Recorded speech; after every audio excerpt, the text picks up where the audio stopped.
Hello, welcome back, my dear students. Today we are going to discuss a very important topic from the point of view of NEET, JEE as well as board examination. That is capacitance या capacitor. बहुत problems होती है लोगों को. क्या होता है capacitor, कैसे जोड़ते हैं सीरीज में, कैपेसिटर को कैसे जोड़ते हैं, पैरेलल कितना चार्ज होगा, क्या बैटरी कनेक्शन है, कब बैटरी डिस्कनेक्शन है, तो क्या क्या फैक्टर्स इफेक्ट करने वाले. तो बिल्कुल स्टार्टिंग से शुरू करते हैं.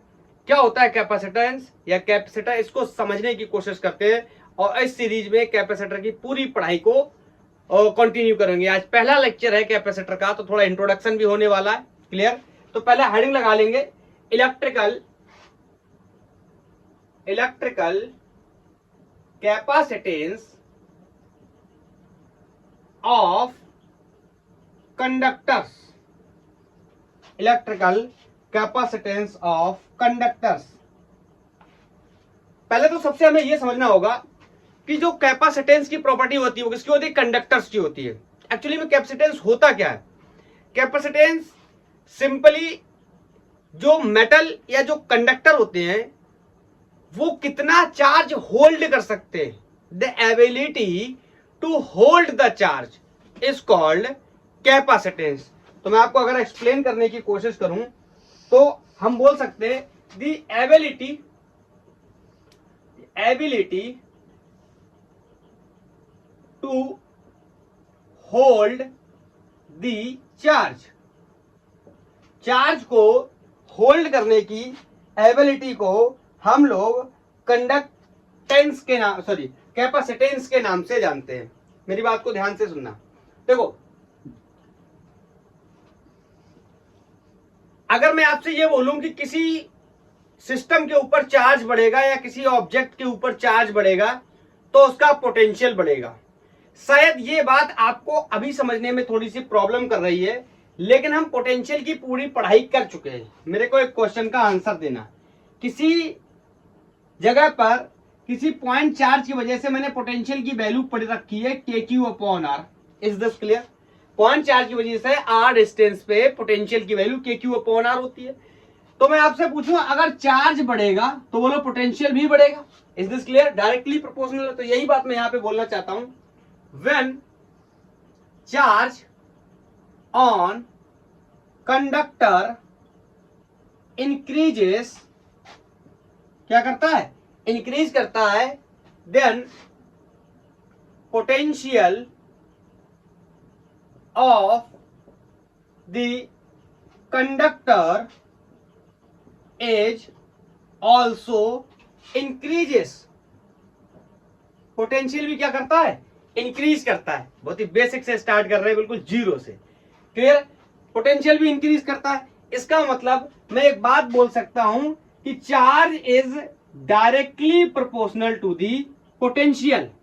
बोलो, चार्ज पोटेंशियल के क्या है, डायरेक्टली प्रोपोर्शनल है.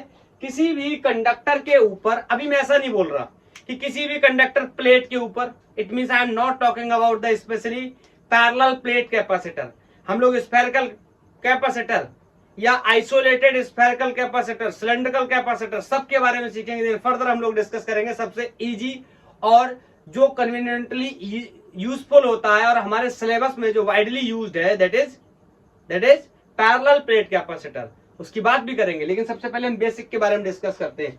आपको पता है जब भी हम फिजिक्स में रिप्लेस करते हैं प्रोपोर्शनलिटी को, तो वहां पर अलग अलग जगहों पे अलग अलग कांस्टेंट आते हैं. और यहां पे जो कांस्टेंट आया इसका नाम है, इसको हमने C से रिप्रेजेंट किया और इसी को हम बोलते हैं कैपेसिटेंस.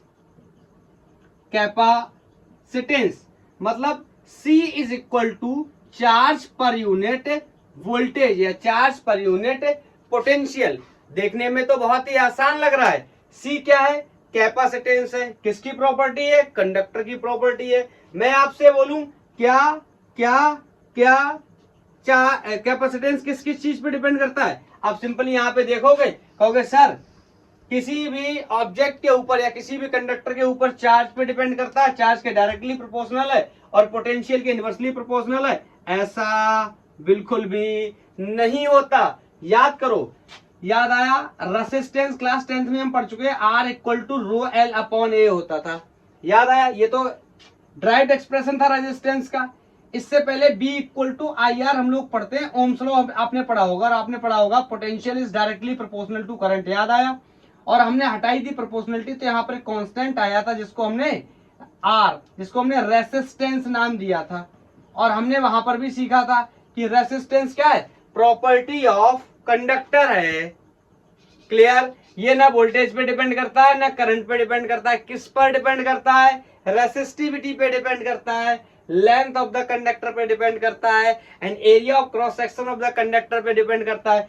सिमिलरली कैपेसिटेंस किस पे डिपेंड करता है, शेप। आई थिंक ये विजुअल है कि नहीं है, पहले मैं एक बार चेक कर लेता हूं, यहां पर तो हो जाएगा। मैं अच्छा इस कैपेसिटेंस के बारे में एक्सप्लेनेशन इधर बता देता हूं। आई थिंक ये समझ गए होंगे, मैंने रिलेट करके बताया ताकि आप समझ पाए ये बात। क्लास 10th में इतनी बातें तो हम पढ़ ही चुके हैं, तो मैं यहाँ पे आगे यहाँ पे कैरी करके यहाँ पे बताता हूँ आपको। C equal to charge per unit potential, मतलब इसका नाम है क्या, कैपेसिटेंस। ये लो, ये बात मैंने यहाँ लिख दी है। बताओ किस पे डिपेंड करता है, shape and size of conductor. या आप चाहो तो एक लाइन में बोल सकते हो कि डिपेंड करता है किस पे, डायमेंशंस ऑफ कंडक्टर पे। क्लियर है।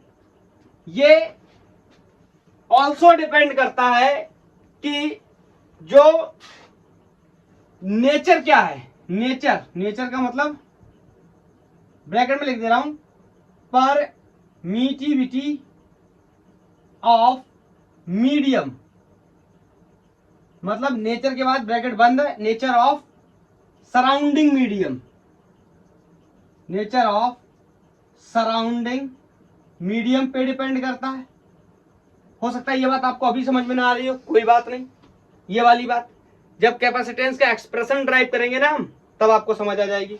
बोलो क्लियर है, ये बातें आसानी से क्लियर हो गई होंगी। हाँ, कुछ इसके यूनिट्स और डायमेंशंस के बारे में बात कर लेते हैं। तो बात कर लेते हैं यूनिट की। बताओ, सबसे पहले मैं बात करने जा रहा हूं ड्राइव्ड यूनिट की।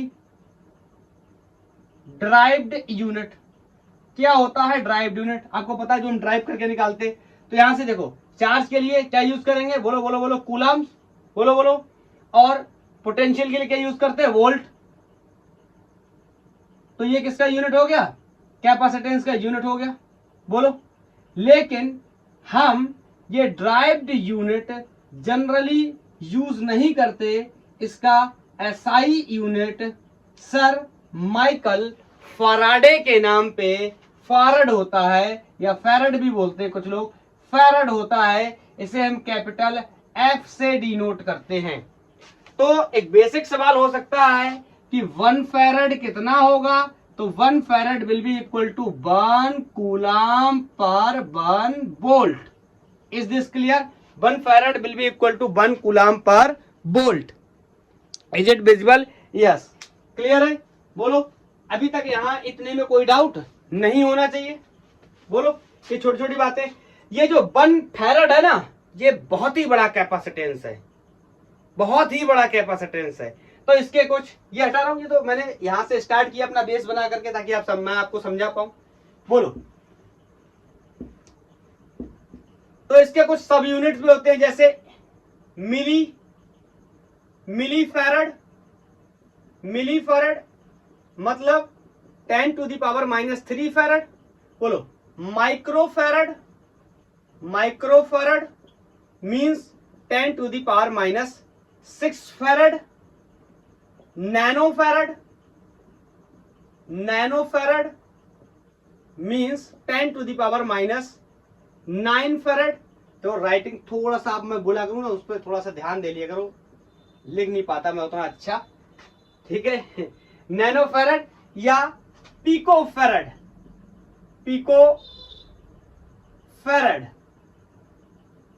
This is 10 to the power -12 farad. ये कुछ बेसिक यूनिट हो गए, सॉरी सब यूनिट हो गए। फैराड बहुत बड़ा यूनिट है। कितना बड़ा यूनिट फैराड है मैं आपको अभी बताऊंगा, कितना बड़ा यूनिट है फैराड। इतनी बातें क्लियर, बोलो इतनी बातें क्लियर। अब आपको मैं एक बात बताता हूं। वैसे तो कैपेसिटर या कैपेसिटेंस, जनरली कैपेसिटेंस का ये कॉन्सेप्ट कहता है कि कैपेसिटर को बनाने के लिए हमें 2 ऐसे कंडक्टर्स की जरूरत पड़ती है जिन पे चार्ज की पोलैरिटी एक दूसरे के अपोजिट हो। ध्यान से सुनना, इस बात को भी आगे चल के हम डिस्कस करेंगे। लेकिन अगर मैं आपसे पूछूं, अगर ये तो बहुत ही कॉमन है, आपने पढ़ा होगा या आपने सुना भी होगा कि इस तरीके से एक ये प्लेट है, एक ये प्लेट है, पैरेलल प्लेट कैपेसिटर की बात कर रहा हूं, यहाँ पे प्लस चार्ज डेंसिटी है, यहाँ पे लेफ्ट से माइनस चार्ज डेंसिटी है, तो ये तो बन गया कैपेसिटर। मगर मैं आपसे कहूं एक सिंगल प्लेट का कैपेसिटर बनाओ, मतलब I am talking about the isolated capacitor, तभी तो पता चलेगा कि नहीं ये क्यों बनाने पड़ रहे हैं, पेयर में दो प्लेट्स क्यों लगाने पड़ रहे हैं, या दो स्फेरिकल सिलेंडर या दो स्फेयर क्यों बनाने पड़ रहे हैं, ये ए रेडियस ये वी रेडियस, दो सिलेंड्रिकल कैपेसिटर के डिस्कस कर रहे हैं, तो दो को एक्सियली सिलेंडर मतलब इस तरीके के सिलेंडर क्यों लेने पड़ रहे हैं, बहुत ही डिटेल में डिस्कस करने वाले हैं हम लोग। लेट्स से इसका रेडियस कोई स्मॉल ए है, इसका रेडियस कोई स्मॉल बी है, मतलब क्यों ऐसा करना पड़ रहा है, क्यों हम एक आइसोलेटेड कैपेसिटर की बात नहीं कर सकते, पहले डिस्कस करते हैं फिर समझते हैं कि उस कॉन्सेप्ट को हमें क्यों हटाना पड़ा। तो तब तक आप हेडिंग लगा लो, capacitance of isolated spherical capacitor. किसकी बात कर रहे हैं, capacitance of an isolated spherical capacitance of the isolated spherical capacitor. Capacitor बना रहे हैं, ठीक है, किसको बना रहे हैं, आइसोलेटेड स्फीयर को कैपेसिटर बना रहे हैं, उसका कैपेसिटेंस निकालना चाहते हैं। बोलो, तो मैंने पहले मैं क्या बना लेता हूं, पहले मैं एक स्फीयर बना लेता हूं, ये हो गया मेरा एक स्फीयर। बोलो, और सबको पता है कि ये स्फीयर है, कंडक्टर है, यहाँ पे चार्ज दूंगा तो इस तरीके से सरफेस पे बोलो क्या हो जाएगा, यूनिफॉर्मली डिस्ट्रीब्यूटेड है, ऐसे फैल जाएगा। इसका रेडियस लेट्स से मैं कैपिटल आर मान लेता हूं। क्लियर। अब मुझे निकालना है इसका कैपेसिटेंस। अभी मैं सीख के आया हूं कि charge is directly proportional to potential, proportionality को हटाया तो C equal to charge per unit potential, equation 1 बना लेता हूं। मैं मान लेता हूं इस पूरे कैपेसिटर को मैंने कितना चार्ज दिया है, कैपिटल क्यू चार्ज दिया है, तो मुझे पोटेंशियल निकालना है। अब मेरे से कोई ये सवाल नहीं पूछ सकता कि सर ये एक स्फेरिकल कैपेसिटर है, चाहे ये सॉलिड स्फीयर है चाहे ये हॉलो स्फीयर है, इसकी वजह से पोटेंशियल इसके अंदर सेंटर से यहां से लेकर यहां तक फिक्स रहता है, और पॉइंट चार्ज की वजह से जितना पोटेंशियल होता है उतना ही होता है। सबको याद होगी ये बात, नहीं याद है तो आप यूट्यूब पे टाइप कर सकते हैं potential due to a sphere, आपको solid sphere, hollow sphere, conducting sphere, non conducting sphere सारे मिल जाएंगे। क्या आपको सिर्फ क्या टाइप करना है यूट्यूब पे, potential of a sphere by the Gangbor physics, fully concept मिल जाएगा। अगर आप नहीं देखना चाहते या आपको पहले से पता है तो बेहतर है। कैपिटल आर, आपको पता है यहां सरफेस से लेकर सेंटर तक किसकी वैल्यू, पोटेंशियल की वैल्यू कांस्टेंट रहती। क्यों, क्योंकि inside the sphere electric field की वैल्यू कितनी होती है, 0। ये कॉन्सेप्ट हम एक्सप्लेन कर चुके हैं, हम लोग इसकी पढ़ाई भी कर चुके हैं। तो बताओ इस पोटेंशियल की वैल्यू को मैं यहां पे रखने चला तो C equal to Q upon capital K Q upon R. Is this clear. ये क्यू से क्यू मर गया, बोलो बोलो बोलो, यहां से आ गया, ये आर पलट के ऊपर आ जाएगा, बोलो आर अपॉन के। और अगर मैं के की वैल्यू को एक्सपोज कर दूं तो आपको पता है के की value 1 upon 4 pi epsilon not होती है, परमिटिविटी ऑफ फ्री स्पेस। बोलो के की वैल्यू, ये पलट के कहां चला जाएगा, ऊपर, तो C equal to 4 pi epsilon naught are.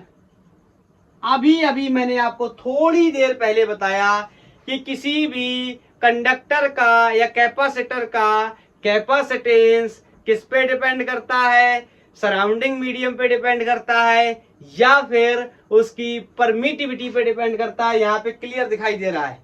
अगर इसके अंदर कुछ नहीं, एयर भरा है तो एप्सिलॉन लेंगे, एयर नहीं कोई मीडियम भरा है तो क्या लेंगे, परमिटिविटी ऑफ दैट मीडियम। यहां से एक बात और देखने को मिलती है कि C is directly proportional to R।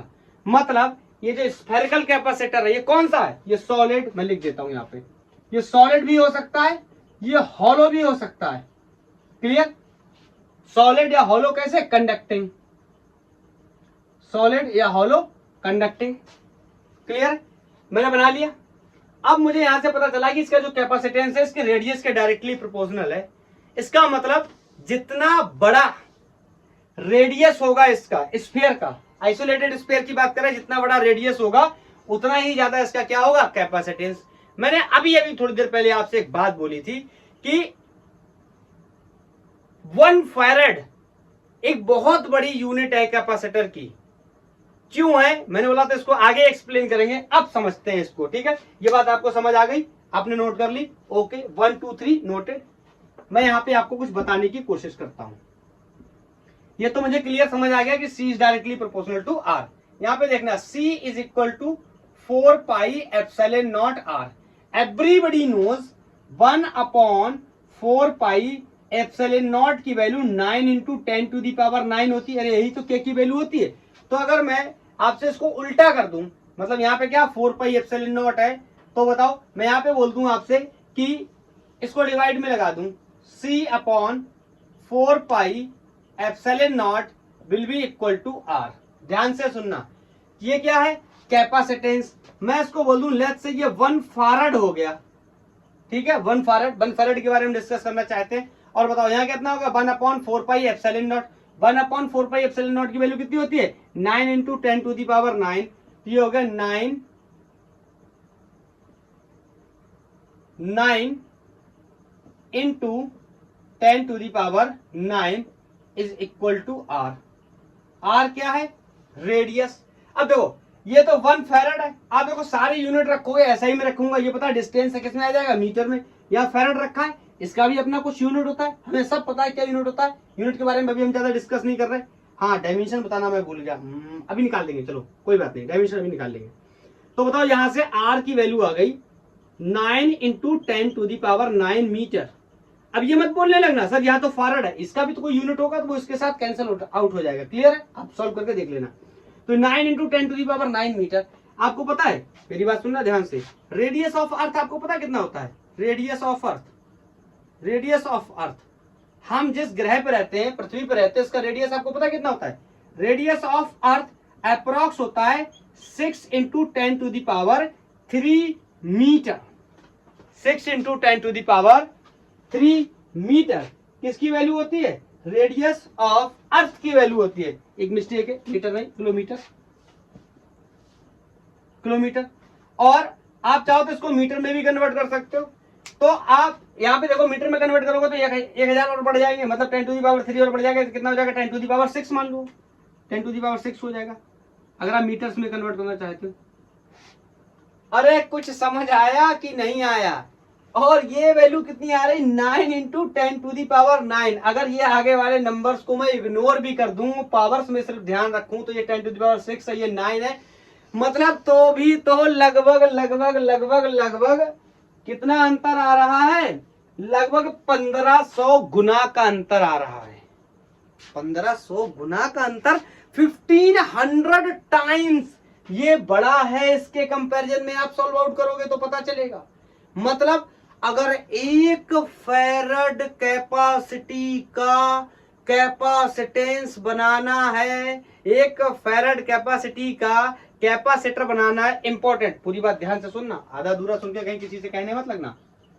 Isolated, isolated, अगर 1 फैराड कैपेसिटेंस का हमें कैपेसिटर बनाना, कैसा बनाना, आइसोलेटेड। आइसोलेटेड का कॉन्सेप्ट क्यों फेल हुआ, मैंने आपसे कहा था ना कि फेल हो गया, क्यों फेल हुआ, इस वजह से हम समझते हैं।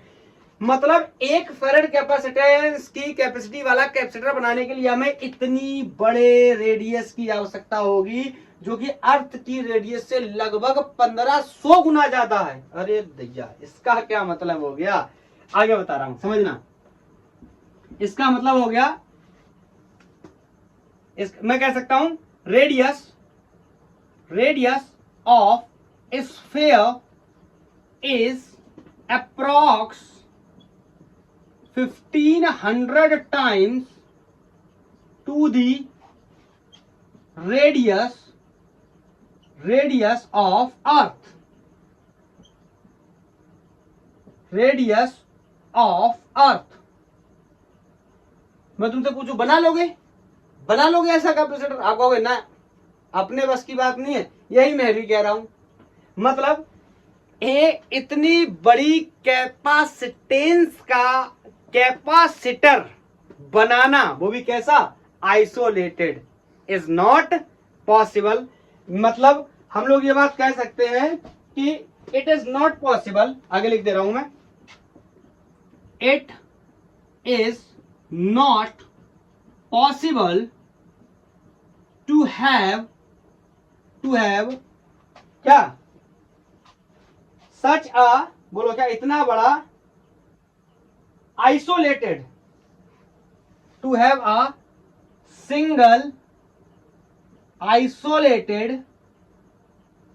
आइसोलेटेड कंडक्टर, बोलो, single isolated conductor of large capacitance. पूरी बात को समझना, मतलब किसी आइसोलेटेड से कैपेसिटर को बनाना जिसका लार्ज कैपेसिटेंस हो, कितना, अप्रोक्स क्या, 1 फैरेड, इज नॉट पॉसिबल। इतना बड़ा कैपेसिटेंस बनाने के लिए अर्थ के रेडियस का 1500 गुना, मतलब समझ गए, अर्थ के साइज को और 1500 गुना बड़ा करना पड़ेगा तब बनेगा। इसीलिए milli farad, micro farad, pico farad, nano farad जैसे छोटे यूनिट्स का यूज करेंगे। लेकिन आइसोलेटेड स्फीयर से बनाना है तो ये प्रॉब्लम आने वाली है। इसीलिए क्या करेंगे, आइसोलेटेड के कॉन्सेप्ट को क्या कर देंगे, यहां से ड्रॉप आउट कर देंगे। अब क्या करेंगे, ऐसा सिस्टम लेंगे जिसपे 2 अलग अलग चार्ज की पोलैरिटी होगी, उससे हमें कुछ राहत मिल जाएगी। तो आगे चल के हम डिस्कस करने वाले हैं किसके बारे में, कैपेसिटेंस के कॉन्सेप्ट के बारे में।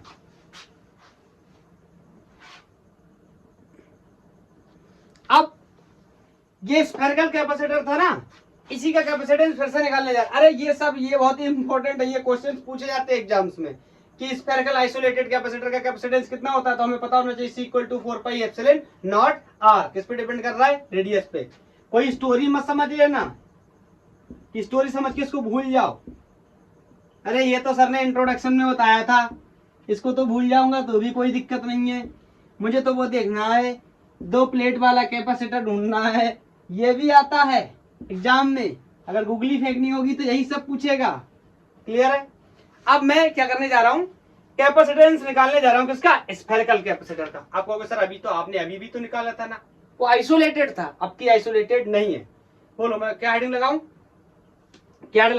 Spherical capacitor, spherical capacitor. वैसे तो मैकेनिक्स तो बहुत कुछ कहती है, मैं ज्यादा एक्सप्लेन नहीं करूंगा क्योंकि हम लोग बहुत ज्यादा एक्सप्लेन नहीं कर सकते, फिर आपको लगने लगेगा कि पैरेलल प्लेट कैपेसिटर तक पहुंचते पहुंचते 3-4 लेक्चर लगा दिए, ऐसा नहीं अच्छा लगेगा। क्लियर है?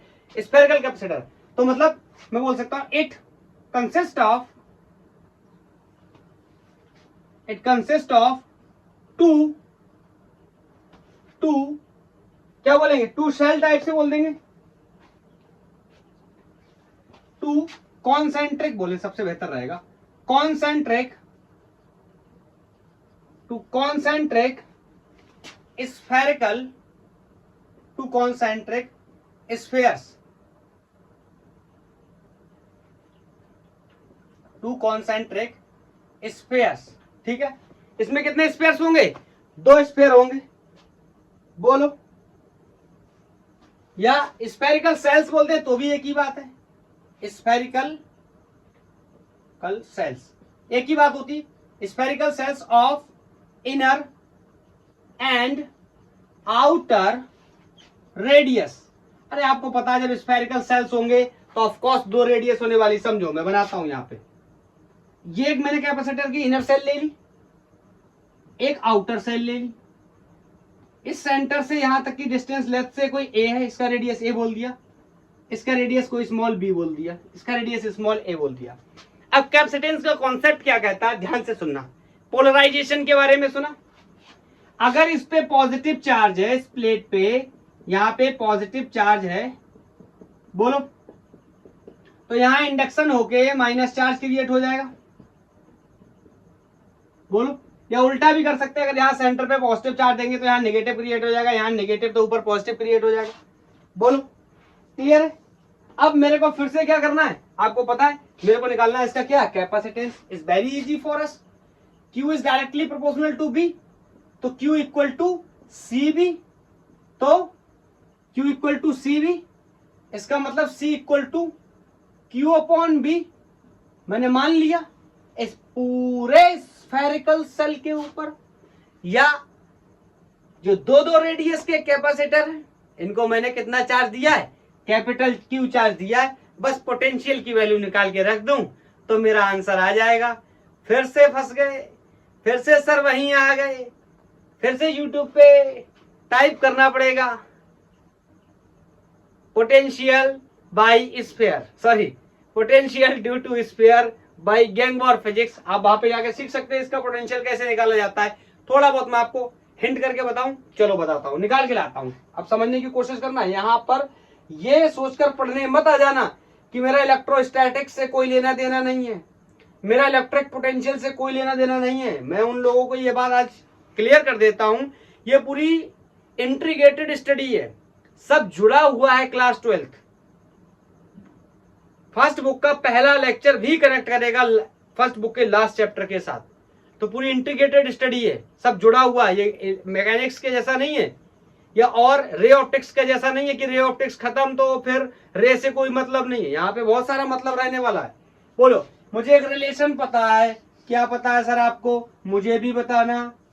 E equal to minus DV over DR मुझे पता है सर, ये तो मुझे भी पता है, वेरी नाइस।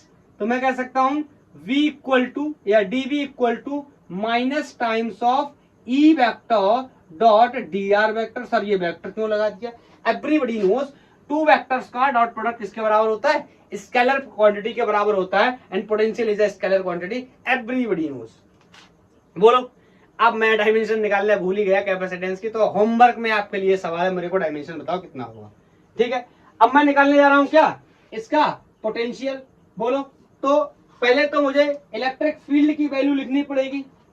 इलेक्ट्रिक फील्ड की वैल्यू देखो, आपको पता है अंदर यहां पर तो कोई भी इलेक्ट्रिक फील्ड होगा नहीं, क्यों, अंदर कोई चार्ज नहीं है, तो अंदर कोई फील्ड भी नहीं होगा। लेकिन इस स्फीयर से अगर मैं देखूं तो मैंने आपको पढ़ा रखा है कि यहां पर ऐसा लगता है जैसे ये पूरा चार्ज इस स्फीयर के सेंटर पे कॉन्सेंट्रेटेड है, और इसकी वजह से इलेक्ट्रिक फील्ड की value KQ upon R square होती है। मैंने कहा लगता है ऐसा, लेकिन सच में ऐसा नहीं होता। आप चाहो तो ये लेक्चर भी देख सकते हो यूट्यूब पे, ये भी लेक्चर मेरा अवेलेबल है, electric calculation of electric field due to a sphere by the Gangbor physics. आपको वहां पे भी बहुत ही लंबा चौड़ा एक्सप्लेनेशन मिल जाएगा। बाकी आप चाहो तो ये याद रख सकते हो, आसान होगा आपके लिए। ये पॉइंट चार्ज की वजह से इलेक्ट्रिक फील्ड की वैल्यू होती है R डिस्टेंस पे, इसको मोटा के यहां रख देता हूं। बोलो, तो DV is equal to minus, बोलो, हाँ अब ये बात बताना भी भूल गया मैं, इसको क्या कर लेंगे, इंटीग्रेट कर लेंगे। बोलो क्या कर लेंगे, इंटीग्रेट DV विल बी, आगे चल के इंटीग्रेट कर लेंगे। इसकी वैल्यू को रख लेता हूं KQ। एक सेकंड, एक चीज और पहले क्लियर करनी पड़ेगी, उसके बाद ही आगे बात कर सकते हैं। मैं आपको बार बार ये बात बताता चला आता हूं कि इलेक्ट्रिक फील्ड किसी भी कंडक्टर के सरफेस के हमेशा नॉर्मल होती है, परपेंडिकुलर होती है। और यहाँ पे आप कोई भी DR लेंथ काटोगे तो DR वेक्टर अंदर की तरफ होगा। अब मेरे से ज्यादा ये नहीं पूछ सकते आप DR वेक्टर अंदर की तरफ होगा बाहर की तरफ होगा क्या। मैंने बोला अगर आपको ज्यादा सीखना है आप टाइप करो, यूट्यूब पे जाओ और स्फीयर की वजह से कितना पोटेंशियल होता है, स्फीयर की वजह से कितना इलेक्ट्रिक फील्ड होता है, मेरे लेक्चर्स को देख के आओ। अगर आपको पता तो अच्छी बात, नहीं पता तो जितना बता रहा हूं आप उतना याद रखो, तब तक के लिए आपके लिए बेहतर है, आपका काम हो जाएगा इसी में। बोलो क्लियर है। तो मैं बोल सकता हूं इन दोनों के बीच में एंगल कितना है, 90 डिग्री, सॉरी 180 डिग्री। ये DR, ये इलेक्ट्रिक फील्ड। तो इसको खोलने जाऊंगा, एक लाइन में खोल देता हूं पहले, फिर देखता हूं ED और cos 180 सबको पता है cos 180 की वैल्यू -1, तो ये इसके साथ क्लियर। cos x80 -1 माइनस के साथ मल्टीप्लाई हो गया, क्या हो गया +1। अब लगा देता हूं, अब यहाँ पे वैल्यूज वगैरह को पुट कर देता हूं, किसकी, इलेक्ट्रिक फील्ड की वैल्यू इस स्फीयर की वजह से कितनी होगी, इतनी ही होगी। आप चाहो तो डिटेलिंग कर सकते हो उसकी जाके, नहीं इतने में आपको काम चलाना है तो दैट्स ओके, क्लियर।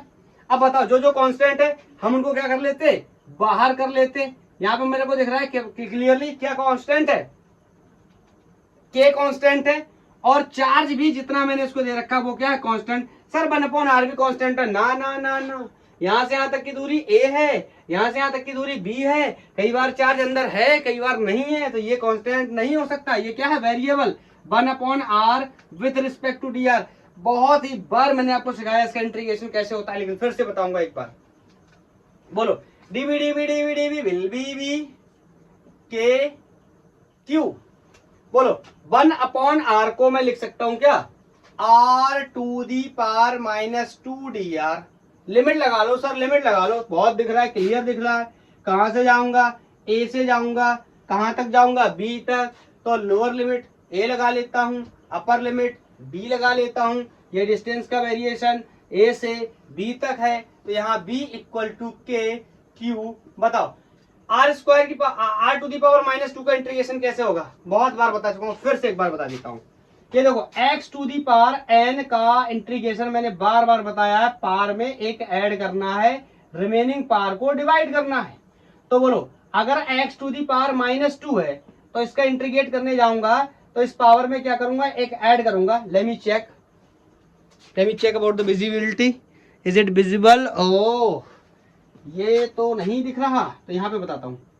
x⁻² का मैं इंटीग्रेशन करने गया तो क्या करूंगा, पावर में एक ऐड करूंगा, रिमेनिंग पावर को क्या करूंगा, डिवाइड करूंगा। तो यहाँ कितना बचा x⁻1, नीचे कितना बचा -1, तो ये कुछ यूं बचा माइनस, ये वाला माइनस आगे कैरी कर लिया, और x⁻1, इसको ही क्या लिख सकता हूं 1/x। यार r है तो 1/r रह जाएगा, क्या -1/r। तो मैंने यहाँ पे पुट कर दिया क्या -1/r, और इसका इंटीग्रेशन क्या होगा, हो चुका है।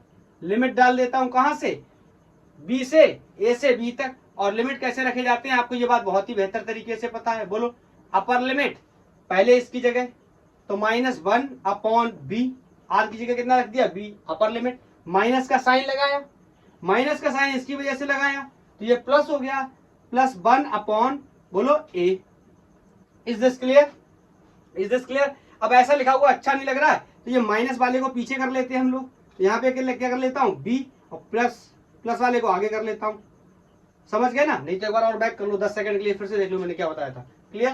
तो यहाँ से k q, बोलो एलसीएम लूंगा कितना हो जाएगा ab, यहाँ a मर जाएगा तो कितना बचेगा b, माइनस का साइन कैरी हो जाएगा, यहाँ से b से b मर जाएगा तो कितना बचेगा a। ये आ गई किसकी वैल्यू, पोटेंशियल की वैल्यू। यहाँ रख दूं ला के, पता चल जाएगी कैपेसिटर की वैल्यू। बोलो पोटेन 1, बोलो पोटेन 1। सर ये तो बहुत कठिन है, नीट IIT ऐसे पास नहीं होगा, पढ़ाई करनी पड़ेगी ना, क्लियर।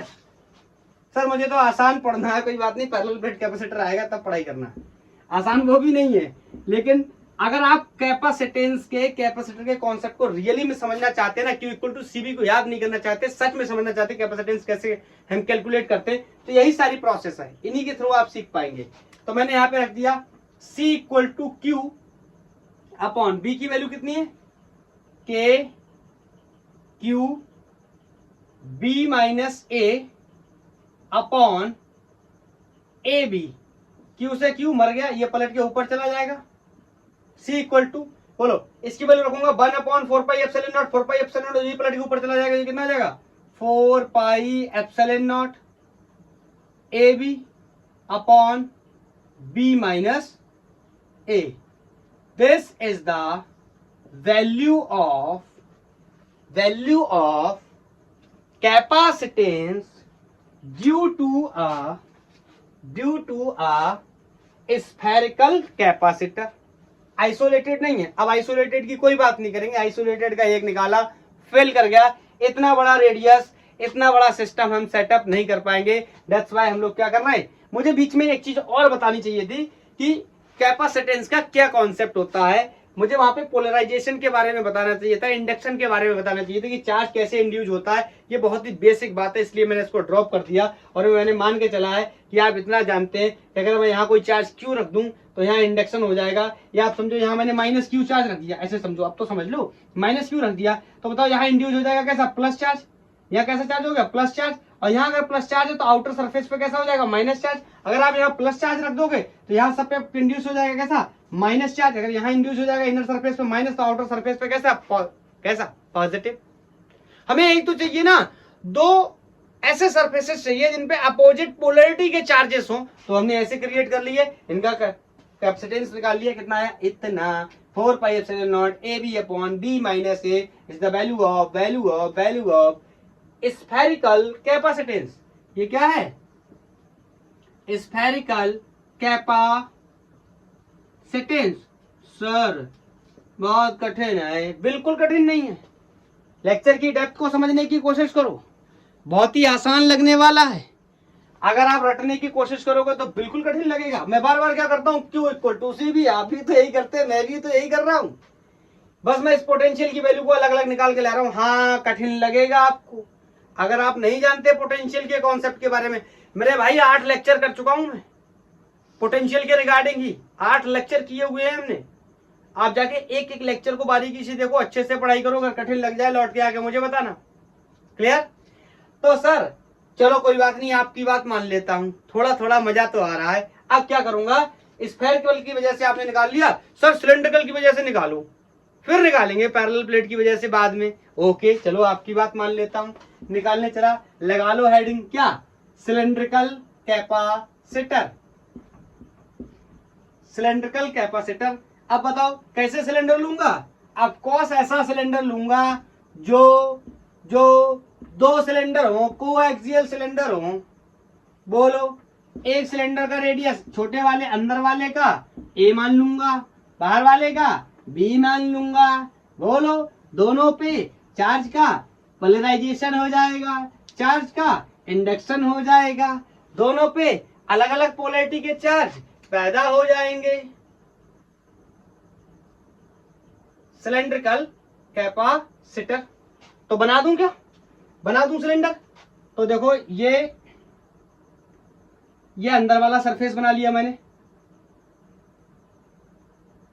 क्लियर।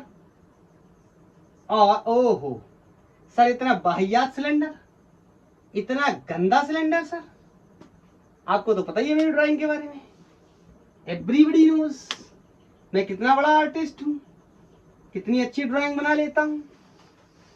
बोलो,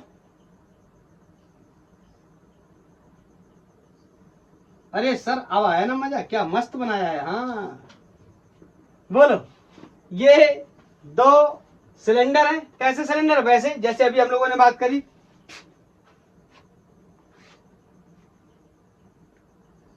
टू कोएक्सियल सिलेंडर है जिनके पास क्या है, दो रेडियस है। इसका रेडियस लेट्स से कोई A है स्मॉल, और इसका रेडियस कोई क्या है, स्मॉल B है। बोलो क्लियर। तो फिर से वही कहानी कि मुझे पता है Q is directly proportional to B, Q equal to CB, C equal to Q upon B। Equation एक। सर यहां तक तो बहुत अच्छा लगता है, बहुत आसान लगता है, बहुत मजा भी आता है। यहां से आगे मजा इसलिए नहीं आता क्योंकि आप लोगों ने ढंग से पढ़ाई नहीं की है, अभी भी टाइम है, गो बैक, अच्छे से पढ़ के आओ, ये भी अच्छा लगेगा। अब बोलो क्या करना है। इसकी वजह से पोटेंशियल निकालना है, पोटेंशियल को निकाल के लाकर यहां रख देना है। जैसे ही रखेंगे छलांग लगा के दौड़ता हुआ आएगा कैपेसिटेंस। बोलो कैसे निकालेंगे पोटेंशियल की वैल्यू, तो मैं लिखने चला, फिर से वही कहानी, sir E equal to minus times of dV over dr होता है सर। तो V equal to minus times of E vector dot dr vector होता है। इसकी स्टोरी को दोबारा एक्सप्लेन नहीं करना, तो ये क्या हो जाएगा, EdR हो जाएगा, डॉट प्रोडक्ट हट जाएगा, कॉस थीटा की वैल्यू आ जाएगी, माइनस माइनस के साथ मर के कुछ प्लस हो जाएगा, और लिमिट लगाने जाएंगे तो फिर से पहले ई की वैल्यू लिख लेते हैं। अब देखो ये तो बहुत आसान है, आपने गॉस थ्योरम में मैंने पढ़ाया हुआ है, एप्लीकेशन ऑफ गॉस थ्योरम में मैंने एक हॉलो सिलेंडर की वजह से आर दूरी पे इस सिलेंडर के बाहर और इस सिलेंडर के अंदर इलेक्ट्रिक फील्ड निकलवाया हुआ है। सबको पता है कि इसके बाहर इलेक्ट्रिक फील्ड की वैल्यू कितनी आती है और इसके अंदर इलेक्ट्रिक फील्ड की वैल्यू कितनी आती है।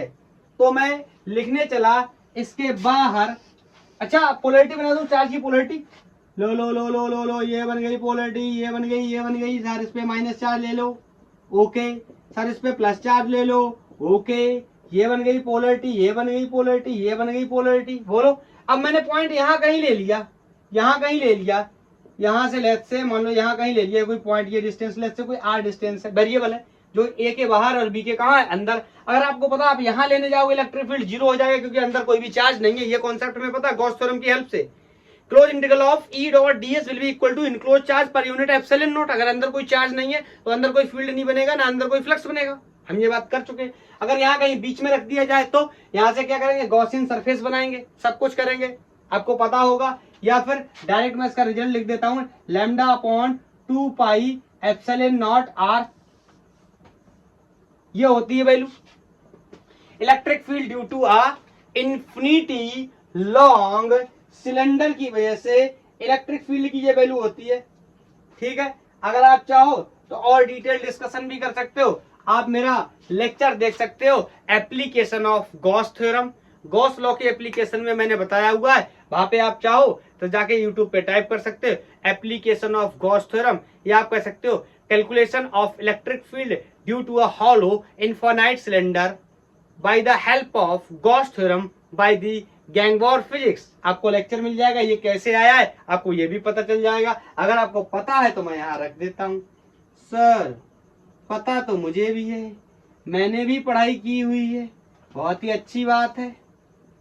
मैं यहाँ पर भी बता सकता हूँ लेकिन मेरा टाइम बहुत कंज्यूम होगा, इस वजह से मैं इसको यहाँ पे ड्रॉप कर रहा हूँ।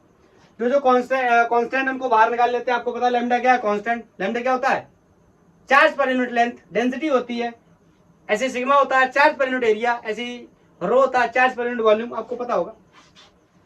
यहाँ पे ये कांस्टेंट, सब कुछ कांस्टेंट है, इसको छोड़ के तो इसको बाहर निकाल लेता हूँ। तो ये हो गया D B lambda upon 2 pi epsilon naught, अंदर बचा 1 अपॉन आर डी आर। और अब बताओ आर और डी आर की लिमिट लगाऊंगा ऑफकोर्स कहां से, सर छोटू ए से छोटू बी तक लगा दो, ओके। तो बताओ DB DB DB DB B हो जाएगा lambda upon 2 pi epsilon naught. Sir 1 upon R है, पावर को ऊपर ले जाऊंगा, ऐसे करते रहोगे। सर ये -1 हो जाएगा, इसका इंटीग्रेशन करूंगा, सर इसमें 1 जोड़ूंगा, रिमेनिंग पावर को डिवाइड करूंगा, तो सर ये तो 0 हो गया, सर इसका इंटीग्रेशन 1 हो जाएगा।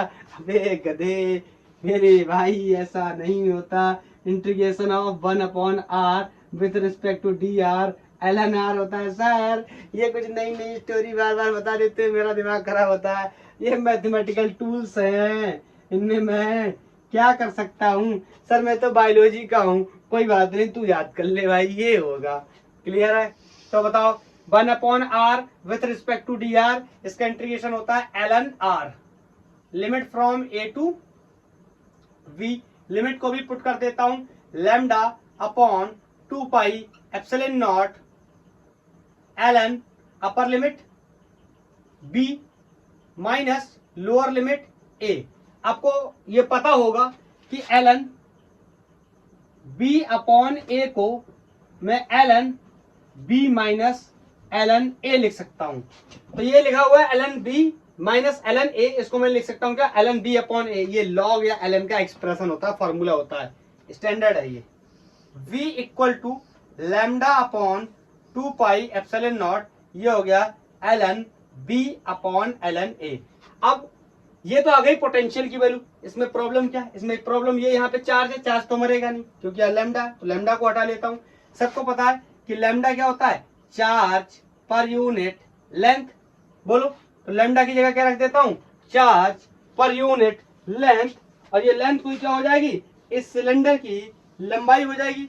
बोलो, तो यहां रख दे रहा हूं V equal to Q upon 2 pi epsilon naught capital L Q upon L किसकी वैल्यू की, लैम्डा की। ये कितना हो गया, ln B upon A। This is the value of electric potential due to this cylinder या हॉलो सिलेंडर। बोलो, अब मैं उसको उठा के यहाँ रख रहा हूं, पुट इन 1। सर लिख दो put in 1, okay put in 1। बोलो, ये हटाओ, अब सिर्फ किसको मारना है, चार्ज को। आंसर मेरी आंखों के सामने है। बोलो, तो यहां पे रखा C इक्वल टू Q और B की वैल्यू कितनी हो गई, Q upon 2 pi epsilon not L और यहां कितना है, ln B अपॉन A। इससे ये मर गया, बोलो ये पलट के ऊपर चला जाएगा, 2 पाई एप्सिलॉन नॉट L और ln B अपॉन A नीचे रह जाएगा। बोलो, इसको मैं लिख सकता हूं ln B upon A। This is the capacitance of cylindrical capacitor. Sir मैंने तो अपने उन सर से पढ़ाई करी थी, उनने तो कैपेसिटर को 2 मिनट में धुआं धुआं कर दिया। ये 4 माइक्रोफैरड, ये 2 माइक्रोफैरड, इसमें जोड़ा उसमें जोड़ा, ये गुणा वो भाग। सर ये मैंने आपका पहला ही लेक्चर देखना शुरू किया है और ऐसा लग रहा है पता नहीं क्या तूफान आ गया है कैपेसिटर के अंदर। ये सब सर कैपेसिटेंस की वैल्यूज हैं। यस मेरे भाई, ये कैपेसिटेंस की ही वैल्यू है। वो बात अलग है कि आपने लाइफ में इससे पहले ऐसे कैपेसिटेंस कभी नहीं पढ़े। मैंने आपको क्या बोला था, बेसिक से डिस्कस करेंगे। सर ये कहीं से बेसिक लग रहा है क्या, ये तो एडवांस टू एडवांस लग रहा है। मैं आपको सिर्फ ये बताने की कोशिश कर रहा था ओवरऑल इस लेक्चर के अंदर कि हम कैपेसिटेंस को कैसे निकालते हैं। चार्ज को पोटेंशियल से डिवाइड करते हैं बार बार, चार्ज पोटेंशियल को अलग अलग ज्योमेट्रीज की वजह से, अलग अलग कंडक्टर्स की वजह से ड्राइव करते हैं, निकाल के रखते हैं। यहाँ पे अलग अलग वैल्यूज आ जाती हैं। ये मैंने सिलेंडर के केस में निकाल ली, पिछली बार मैंने स्फीयर के केस में निकाल ली, उससे पहले मैंने आइसोलेटेड स्फीयर के केस में निकाल ली। बोलो क्लियर है, क्लियर है, बताओ।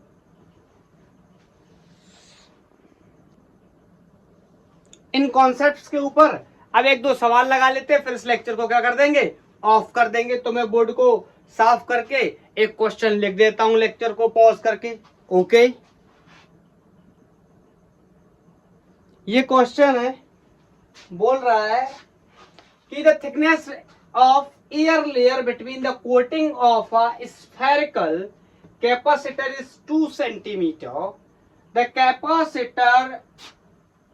Capacitor of capacitance has same capacitance as sphere of 1.2 diameter. Find the radius of surface. समझ नहीं आया?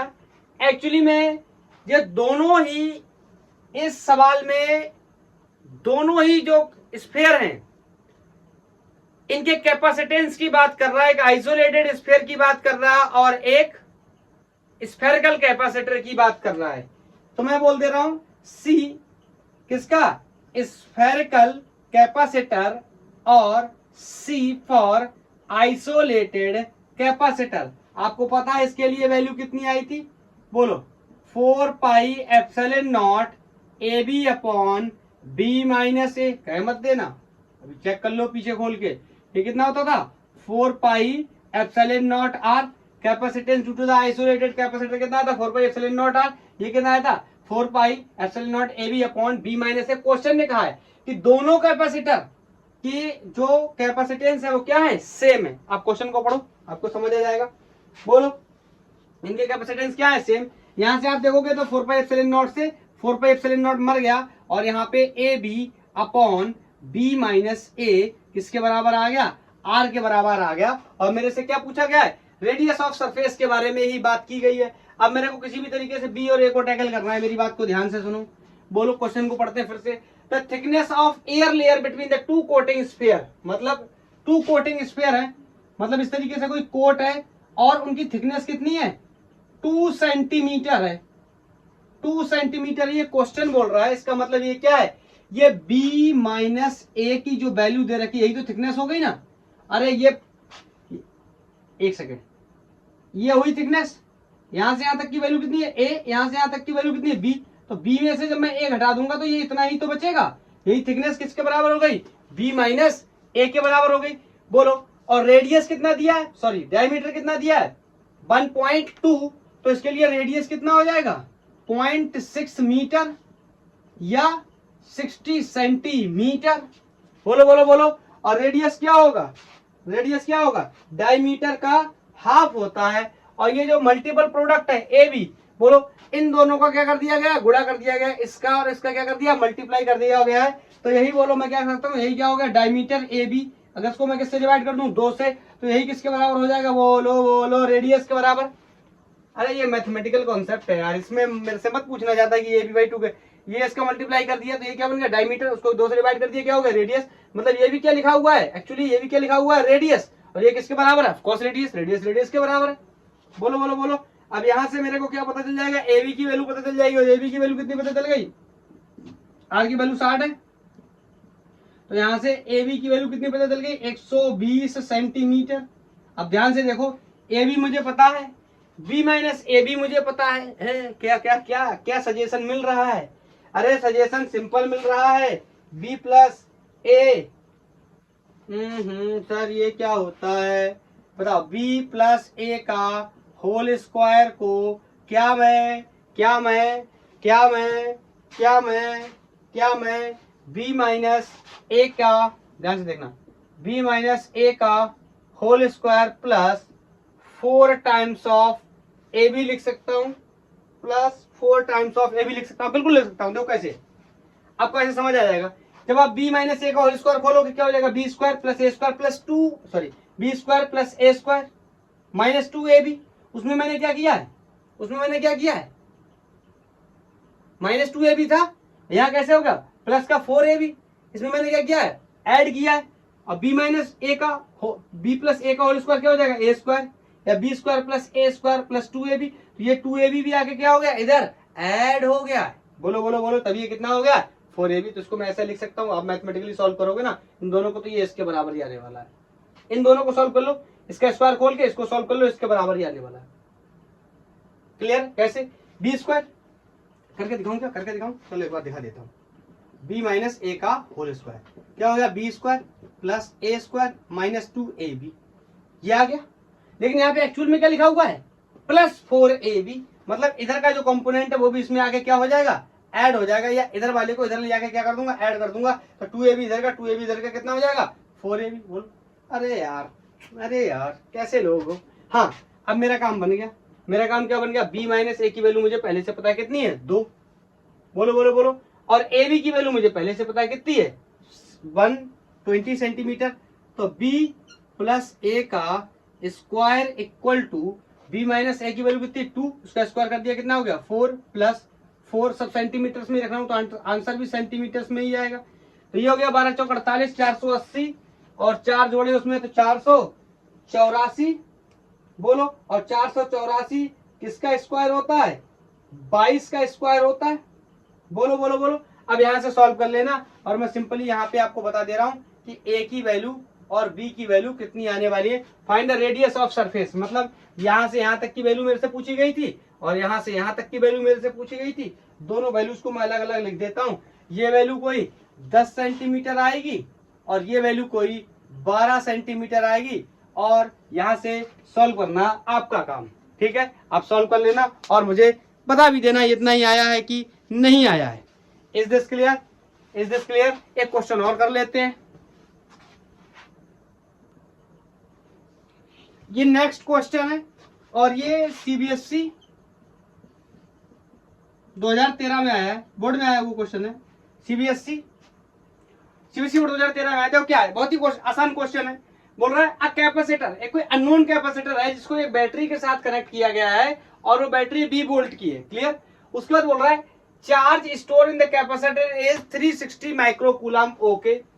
When potential across the capacitor is reduced by 120 volt. देखो क्या करना है आपने, पहली बात तो मैं बता दूं, ये क्वेश्चन आपके लिए होमवर्क में रहने वाला है और इसका आंसर आप मेरे को बताने वाले हो कि कितना आने वाला है। मैं थोड़ा बहुत हिंट आपको बता देता हूं। देखो, जब कैपेसिटर की वैल्यू नहीं पता है, आप मान लो क्या है C, किस बैटरी से कनेक्टेड है, आप मान लो B, कितना चार्ज दिया है 360 माइक्रो कूलम, एंड हमें पता है Q इक्वल टू क्या होता है CV। यहाँ Q की वैल्यू मुझे पता है और C और B का मल्टीपल प्रोडक्ट कितना हो गया 360। पहला इक्वेशन आप बना लो। उसके बाद आप क्या कर लो, पोटेंशियल को 120 कम कर दिया गया। नेक्स्ट केस फिर बना लो, सी की वैल्यू को सेम रखो क्योंकि सी की वैल्यू पोटेंशियल पे और चार्ज पे डिपेंड नहीं करती, ये बात हमने अभी अभी सीखी है। तो नेक्स्ट केस में इक्वेशन जब आप बनाओगे, इसको इक्वेशन 1 बना लेना, दूसरा इक्वेशन बनाने जाओगे तो चार्ज चेंज हो जाना है, हो जाएगा क्योंकि पोटेंशियल क्या हो गया चेंज। सबसे पहली लाइन मैंने यहीं से स्टार्ट किया है, charge is directly proportional to potential. Charge बढ़ेगा तो पोटेंशियल बढ़ेगा, चार्ज घटेगा तो पोटेंशियल घटेगा। तो यहां से आप बना लेना सी और बी में से 120 क्या कर देना कम। ये इक्वेशन दूसरी इसके हिसाब से बना लेना। बाकी इसके अंदर तब चार्ज का स्टोरेज 120 हो जा रहा है, इसका मतलब ये क्वेश्चन का ये भी बात मुझे यहाँ पर गिवन है। बताओ, तो इन दोनों इक्वेशंस को क्या कर लेना, कंपेयर कर लेना, और आपको यहाँ से C की वैल्यू एलिमिनेट हो जाएगी और B की वैल्यू पता चल जाएगी। जब B की वैल्यू पता चल जाएगी, यहाँ कहीं रख देना, यहाँ से C की वैल्यू पता चल जाएगी। क्वेश्चन में पूछा गया B कितना है और C कितना है, ये दोनों पता चल गए। फिर उसके बाद दूसरे पार्ट में कह रहा है what will be the charge store in the capacitor if the voltage is increased by 120। Voltage आपको ओरिजिनल वोल्टेज कितने आने वाले ये आपको पता चल चुके हैं। आपसे कह रहा है कि चार्ज की वैल्यू क्या होगी, आप लगाने वाले हो फिर से क्या CB। कैपेसिटेंस की वैल्यू तो चेंज होगी नहीं, जो भी निकल के आएगी, लेट्स से x आ गई तो x मैं यहाँ रख दूंगा। पोटेंशियल की वैल्यू यहाँ से सॉल्व करने के बाद कुछ ना कुछ आएगी, जो भी वैल्यू आएगी उसमें 120 का क्या कर दूंगा ऐड कर दूंगा। मान लो 22 वैल्यू आई तो 22 में 120 का क्या कर दूंगा ऐड कर दूंगा। क्लियर, इन दोनों का मल्टीप्लाई कर दूंगा C की और इन दोनों को मल्टीप्लाई कर दूंगा, चार्ज की वैल्यू आ जाएगी, यही हमारा आंसर हो जाएगा। मैं करके जानबूझ के नहीं बता रहा हूँ, इतना हिंट कर दिया, 90% तो मैंने क्वेश्चन को सॉल्व भी कर दिया है। बाकी आप मेरे को सॉल्व करके इसका आंसर बताएंगे, एक क्वेश्चन में होमवर्क में छोड़ना चाहता हूँ। बोलो, तो आज के लिए इतना ही। थैंक यू, धन्यवाद। पढ़ाई करते रहिए और अगर आपका कोई सजेशन है तो आप मेरे को बता सकते हैं। ये थोड़ा सा आपके लिए आउट ऑफ सिलेबस नहीं, आउट ऑफ माइंड हो सकता है, आपने हो सकता है इस तरीके की चीजें ना पढ़ी हो कैपेसिटेंस में, मगर ये भी जरूरी है क्योंकि हम 0 से लेके पूरी पढ़ाई करने वाले। क्लियर, तो ओके, रात काफी हो चुकी है तो मुझे यहाँ पर बाय बाय गुड नाइट बोल देना चाहिए।